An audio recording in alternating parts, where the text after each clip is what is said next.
Newsmaker Sunday with Fox 10's John Hook. Thanks for joining us on Newsmaker Sunday. There are so many issues right now in the news that have to do with workplace. I mean, you can think of several this week. Workplace issues, and no better person to talk about this than a guy who is a preeminent employment lawyer. And this is John Belitis from Fenimore Craig. Good to have you back on the program. Thanks, John. It's nice great to be see you again. Let's start with Prop 206. This is the minimum wage increase. Took effect January 1st. Voters felt good about it, it seemed. It passed easily. There were challenges to it, court challenges to it. But in the end, it passes. But all these initiatives are blunt instruments of making public policy, right? That's true. They're imperfect. And now we're dealing with that, right? In the workplace, how is this playing out? Well, the minimum wage aspect of it is pretty simple. You know, you just increase the minimum wage, and that we all know that that took place on January 1 of this year. I think the more complex and the more ambiguous and challenging piece of the proposition is the part of it that's going to take effect on July 1, and that's the element of it that deals with paid sick time. We haven't heard anything about this. Very little. Yeah, well, you know, the thing is, it's creeping up on us because I think people focused on the first part of the proposition when it took effect in January. And the second aspect of it, because it was so far off at that point, I think was not top of mind for people. But come July 1, employers are really going to have to make some decisions in terms of how they implement or change their policies relating to leave, because the aspects of Prop 206 that deal with paid leave are very significant. What are the changes? What are we going to see? Well, what Prop 206 does in terms of sick leave is it entitles workers in the state of Arizona, all workers, to take up to 24 or 40 hours of paid time off for sickness and other related issues in a calendar year. That takes effect on July 1, in contrast to the minimum wage increase that took effect on January 1st. That's like 2 weeks. Well, it's more than a week off. Right. Well, and that's exactly why there are two different sets of hours. The 24 hours that a worker is entitled to take off is for workers who are employed by businesses that have less than 15 employees. If you're a larger employer, if you have 15 or more workers, your workforce, your individuals, have the right to take up to 40 hours a year off. And this time is accruing, once we start on July 1st, at the rate of 1 hour per 30 hours worked. That's how it builds up. Now, one important thing for employers to keep in mind as we creep up on this July 1 date is whether or not all workers are entitled to start taking that time immediately. Under the proposition, not so. Like if you're working and you're in the employment on July 1st, meaning you have your job and then you pass over July 1st while you're employed, that worker, can take paid time off under Prop 206 immediately as it starts accruing on July 1 at the rate of 1 hour per 30 hours worked. For workers that are hired after July 1st and forward, employers who employ those individuals, the new hires, can require that worker wait up to 90 days before they start taking... To build up some time. Well, and probably also to give the employer a buffer to make sure that the worker is going to have some continuity. How does this work? How is this different than what we're doing now? Well, we don't have any paid time off requirements in Arizona now. The FMLA, the federal law, Family and Medical Leave Act, allows people to take time off depending on the size of the employer and certain criteria. It's kind of up to the company to dictate to some degree? No. The FMLA is required, but it's unpaid. So this movement toward paid time off for sickness and related conditions is kind of sweeping the country a bit at the state and local level. But say, for instance, here at Fox 10, I think it's 9 sick days, something like that. It's not talked about a lot, but I think you get 9 sick days. Okay. That's pretty generous. Yes. Right? Well, some employers don't have, besides like a vacation policy. So if you're not there, you don't get paid. This kind of protects those people who, if they're not there, they might not get paid for their... That's right. That's right.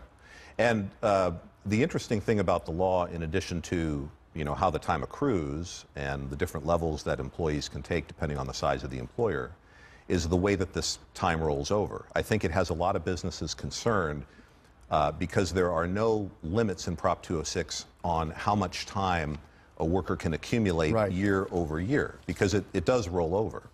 In a vacuum, if you're a business owner and you consider that, that's kind of a scary proposition, because you're imagining workers building up significant number of hours, maybe hundreds of hours over years of employment, and then how's that going to impact the business? But under the proposition, a worker is never permitted to take more than either the 24 or 40 hours in a calendar year, and there's no obligation for the employer to pay out the value of accrued unused time at the end of the employment. John, on the ground, does this get worked out by people filing suits, challenging certain aspects of this? Is that how it gets worked out, or is it just black and white? It's very easy to understand, and this is the way it is.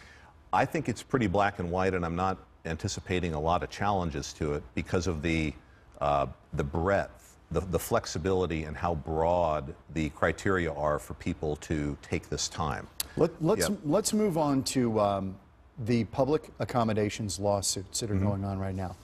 And we'll roll tape number 2. This is fascinating. We've had a bunch of lawyers, are they in-state lawyers or out-of-state lawyers, that are coming in here and challenging size of parking space for handicapped. Right. The ramp slope. Right. Does it mean, is the door absolutely to the inch wide enough? Right. And people are getting very wealthy filing these lawsuits and shaking companies down, in essence. Is that correct? That's one way to put it. Yeah. Shakedown is not a lawyerly term that you like? No, well, I've read the word shakedown in articles written about the situation. Okay. So, yeah. What is happening out there, and how are businesses responding to this? And now the governor got involved. Right. Well, you know, the two laws that are really at issue in connection with the problem you're describing are the Federal Americans with Disabilities Act and the State Arizonans with Disabilities Act. They're basically counterparts of one another. They're almost identical. And although a lot of people think of those laws as laws that protect workers with disabilities in the workplace, both of them have aspects to them that protect members of the general public who have disabilities, in the sense that the laws guarantee them the right to access public places without encountering barriers that frustrate them because of their disability. Sure. And makes sense. Right, exactly. The right thing to do. Now, the enforcement mechanism in those laws is to file a lawsuit. So if you're an individual in a wheelchair, you go into a restaurant, you can't get into the restroom because of the hallway or the door. Historically, your mechanism to enforce the law and to remove that barrier was to sue the property owner or the tenant, either one. Now, the perversity in that is that it incentivizes bad behavior on the part of lawyers and clients, because it creates, and it created here in Arizona for a couple of years, a real profit motive. And we saw between 2015 and just recently, thousands of these lawsuits filed. Thousands. Thousands. And a lot of them involved really hyper-technical violations. Give me a for instance. Well, a sign under these laws has to be posted in front of every handicapped parking space. And if a sign was positioned 1 inch too low, no, but the reality of it is that it's with those laws, the laws require strict compliance. So if the company, okay, so a lawyer files this, and we did see a bunch of these, can the company say, we'll change it, we'll move it an inch, thank you for the heads up? Right, but then the lawyer and the client who filed the lawsuit says, well, that's good, but in order for us to dismiss our lawsuit, we would like $5,000, say. This is the shakedown that I alluded to earlier. If you want to refer to it that way. So what Governor Ducey signed this week, SB 1406, is a state law that creates a buffer between the violation, the height of the sign, for example, and the lawsuit. And essentially what it says, among a lot of other things, is if you're an aggrieved person, a member of the public who has a disability, and you encounter a barrier, before you can sue, you have to engage in notice and cure with the property owner or the tenant. This is what we talked about earlier. Right, Can you fix it? Move the sign. Right, and then if that's done within 30 days for a minor violation, or if it's done within 90 days for architectural barriers, then a lawsuit never gets filed. Right. And there's never any leverage created by the lawsuit by the lawyer and the client. Good for the courts, good for the business, and a remedy that should be workable for the person aggrieved. Yeah, I think the problem that we have right now with the signing of this law, the debate that's going on, is really within the disability rights community, and whether or not they are satisfied that this change, that this remedial bill that is designed to kind of cure an unintended consequence of Right. the law was really the right thing to do. So there is some debate still going on. Yeah, in there's this. some pushback on it. That's Yeah. interesting. Let's talk about, this one hits close to home, and it's been big news this week. Roll tape number 3, if you will. The juggernaut of cable television news, Bill O'Reilly, Right. ends up out of his job with allegations of sexual harassment and payouts that we now know have been made. Right. I want to ask you about sexual conduct in the workplace. Sexual, what would you call it? Sexual harassment. It strikes me that the mere accusation is enough to really finish somebody off. It can really harm someone's career. I'm not saying that O'Reilly didn't do these things, Right. but the mere accusation, the way everything kind of works within a workplace, it's so toxic. How does somebody proceed if that comes up? How does the person accused, how do they make sure, if they are truly innocent, Right. how do they navigate that? Well, if they're still in the employment when the accusation's made, the law dictates how they navigate that. Under federal and state law that deals with anti-discrimination in the workplace, particularly based on gender, which would include sexual harassment, once that accusation is made, the employer has a duty under the law to conduct a prompt, thorough investigation into the allegations. Is there a presumption of guilt on the part who's No. accused? No.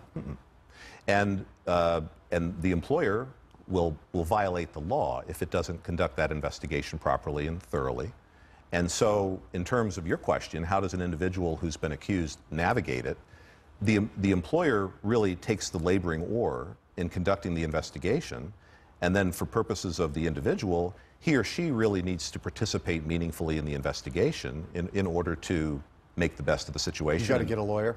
Should you get a counsel? No, not necessarily. I mean, sometimes. I think it depends on the seriousness of the accusations. And This stuff goes on. I mean, people are trying to read between the lines because O'Reilly has denied this stuff. right. Is it likely, in your experience, that he would leave, that he would separate if there weren't truth to this stuff? Well, I don't know that in this particular case it was really his decision. And to answer your question, though, hypothetically, I think a lot of people would leave even if there were no truth to the allegations. Because, as you've said, allegations like this are very serious and simply create sometimes irreparable harm to a person's reputation in the Right. workplace or whatnot. And many times some people will feel compelled to leave because even if they know that the allegations are false, Boy. they don't know how to recover from it. I think the big question that is lingering with Bill O'Reilly is, given the nature of the accusations, the alleged misconduct, how is he walking away from the relationship with millions and millions of dollars? People are, yeah, right. I mean, that's really the question that the situation begs. And that doesn't depend on law. It depends really on the terms of his contract and how those terms address the situation that played out. Okay, somebody walks away from a situation like that, or they're let go. They Right. separate. Is he still on the hook potentially civilly for some of these things now that he's separated from Fox? Can they go after him personally? It depends on how much time has elapsed since the alleged harassment, right? Every civil cause of action has a statute of limitations that attaches to it. And many criminal causes of action do too. Some don't. Really, really serious ones don't. Right. So the answer to your question will depend on just how far back the alleged events occurred.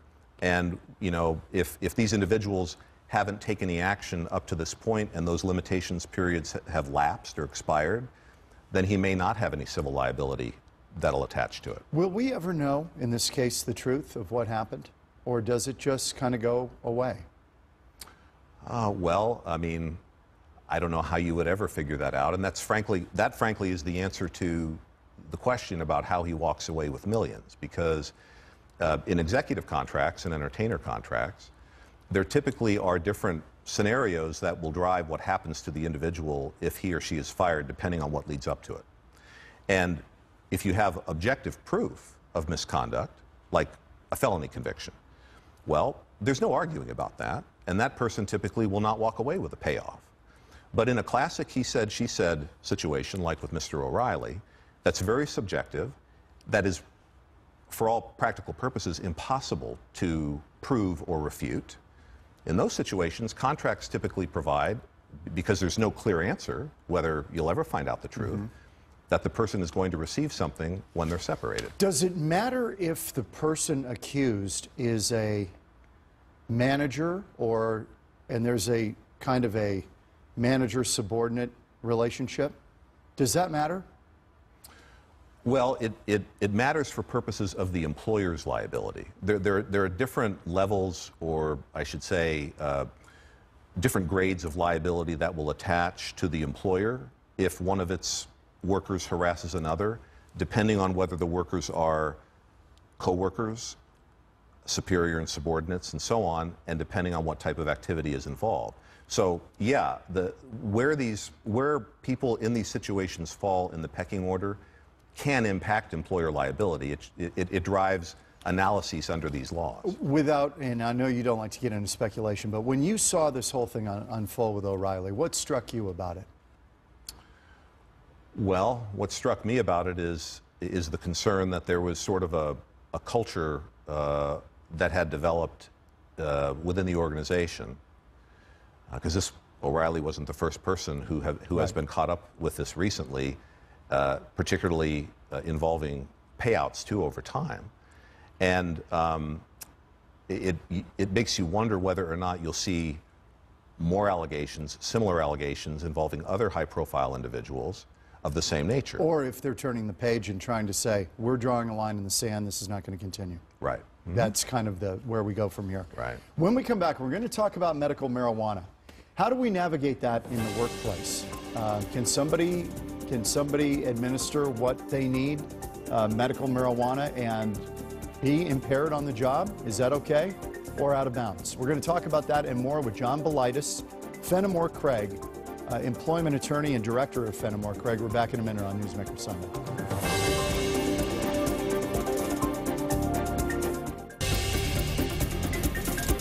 Back on Newsmaker Sunday with issues in the workplace, and from a legal perspective, we have gone through several of them. The minimum wage, accommodations to Americans with Disabilities Act, and even Bill O'Reilly's travails with Fox this past week as he left that perch as the king of cable television. John Belaitis is our guest this week. He is an attorney and director of Fenimore Craig. His specialty is employment law. Let's talk about medical marijuana for a second. You talk about unintended consequences. You know, people vote on it. It's all fine and good, I guess. It depends on how you feel about it. But then in the workplace, if you're treating post-traumatic stress, if you're treating back pain, and you start doing this stuff, and you show up to the job impaired, are you good to go or not good to go? Well, no, you're not good to go under the referendum itself. When the referendum passed, it was clear just under that law alone that nobody can be impaired in the workplace by marijuana. The problem with the referendum was that that's what it required the employer to be able to detect. In other words, an employer couldn't take any action against a cardholder, even if the cardholder failed a drug test, unless the employer had subjective evidence of impairment in the workplace. Okay. And that was rocky. That was a problem because you have employers with jobs that are high risk, that are safety sensitive. Drivers, heavy equipment operators, right. Construction jobs. And under the referendum in a vacuum, they couldn't do anything about a cardholder, even a cardholder who failed a test, until they saw something. Now, you may recall, soon after the referendum passed, the legislature passed a law that amended our drug testing statute, which resolved this issue. And now, when you combine that law and the referendum, employers in Arizona are permitted to regulate cardholders in the workplace who apply for or occupy safety-sensitive positions. Okay, so they made a carve-out for safety. They made a carve-out for safety-sensitive jobs. Now, the slippery slope part of this is that if somebody is using this medical marijuana, and it's still detectable in their system, even though they may not be impaired. Right. How in the world does an employer prove impairment? Well, if the person's in a safety-sensitive job, it doesn't have to now. All the employer has to do for safety-sensitive positions, people in them, is to show that it has established a reasonable belief that the person is using a drug, doesn't have to just be medical marijuana, it can be any drug, that could cause impairment. And as soon as the employer establishes that reasonable belief, then the employer can regulate the worker, reassign them, lay them off, suspend them, separate them, whatever. So the onus is on the employer at first to kind of determine, right? Right, exactly. I mean, the employer has to form the reasonable belief that the person may be using a drug that can cause impairment, but once that belief is established, then under the amendment to the drug testing statute, the employer can take action. Is it any different really than somebody showing up with a legal drug, which is alcohol? If they're blasted at work, they're in trouble. If they're impaired at work because of alcohol, forget the marijuana for a second, it's the same thing, right? Same thing, but yeah, you're absolutely right. The problem, though, is that with a card holder, you don't want to be waiting for an accident, a fatality, some sort of catastrophic event to occur before you can take personnel action. And that's why the carve-out was so important, because as long as you develop this belief as an employer that this person may be using a drug that can cause impairment, in safety-sensitive situations, you should be able to regulate that worker. I mean, you really should, because you need to protect him or her as well as their coworkers. Yeah, and as well as the company. As well as the company. Mm-hmm. Back with John Bilitis in a minute. When we come back, we're going to talk a little bit about the Supreme Court and where Donald Trump goes from here if and when there's another vacancy, which some speculate could happen as early as this year. Back in a minute on Newsmaker Sunday. Back with John Bilitis, attorney and director of Fenimore Craig. His specialty is employment law. And it's fascinating because there's been this thing floating out there about salaried workers. Right. And companies putting them on salary, and they think this is a great promotion, and then they're grinding them and extracting tremendous hours from them that they're not getting paid for. They'd be better off as an hourly worker. In some cases, yeah. So what is happening with this? Well, the two things have to happen in order for someone to qualify for that exemption from overtime. They have to be performing certain types of duties, and they have to be making a certain amount of money. And if those two things both are satisfied, then the employer is not required to pay that individual overtime, right? The amount of money that someone has to make in order to qualify for that exemption had been the same for decades. What was it, do you recall? It was about $400. I'm trying to remember the exact amount per week or per month. Okay. But the bottom line is that the DOL last year Department of Labor doubled it. And it basically went from the equivalent of, say, $25,000 a year to close to $50,000. And what that did is it took away the exemption for millions of workers, because a lot of them weren't making $50,000 a year, entitling them all to overtime. Well, businesses started scrambling. What are we going to do? But the rule that the DOL implemented unilaterally has been challenged, and the implementation of it has been delayed and delayed and delayed. But meanwhile, businesses have made all sorts of adjustments to accommodate for the change. But it hasn't come. But it hasn't come. Do you think it will under Trump? Less likely under Trump, or more likely? I read today that that the Trump administration is pushing to have it delayed, the implementation of it delayed yet again. To help businesses. To help. Presumably. Probably. Right. Okay. Let's roll video, tape number 6. Neil Gorsuch, he's sworn in, filling the 9-member body of the U.S. Supreme Court. Trump's first appointment, there could be others. There's speculation there may be another vacancy this year. This whole setup, I mean, it has really become politicized. We've only got 30 seconds, but where do you see this whole thing going? Well, where it'll go is if he has another opportunity to make another appointment is the question. And the question really is, will he go hard to the right, or will he try to pick somebody who isn't going to be challenged as heavily and aggressively as Gorsuch was in order to make sure that he gets his next appointment through? Quick pick, hardcore right or moderate? Somewhere in between. John Bilitis, good to see you. Good to see you, Fenimore John. Craig, and we will see you next week on Newsmaker Sunday. Paul Penzone will be our guest, the new sheriff of Maricopa County.